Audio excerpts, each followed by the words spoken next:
namin na ba?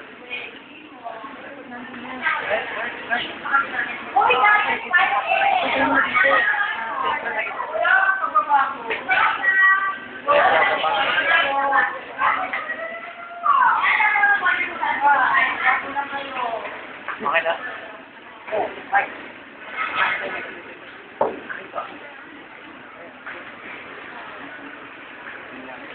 Noong siyang Hulyo ng taon, ang Sibo 864, araw ng Miyerkules sa pagitan ng ika-11 at ika-12 ng gabi, ilang araw bago tumapit ang kabilugan ng buwan, ay tumilang ang sistema palakbas sa tahanan ng pamilya Rizal. Aray! Ang sakit! Nasaan na kasi si Donya? Nay! Konting tiis na lang po. Darating ko sa akin si Donya. Tay! Tay! At ito na po sila! Tumawa ka ng mabuti, Nay. Hindi ka na palalo matulita. Ang inanerte ay nahirapan sa panganak sa kanya. Samantan ang kanyang ulo ay malaki sa karayuan.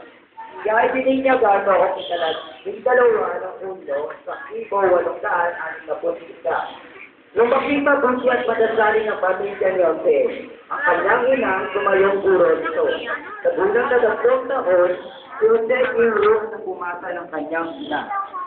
Isang tahimik na gabi, tinuturo ang pumasok si Jose ng kanyang ina sa flat na Amigo de los Niños o kaibigan ng mga bata. Nahuli. Pepe, anak. Mahalaga ang edukasyon para sa tulad mong kabataan. Nay, alam ko naman po yun. Ngunit ang isipan mo'y wala sa ating aralin.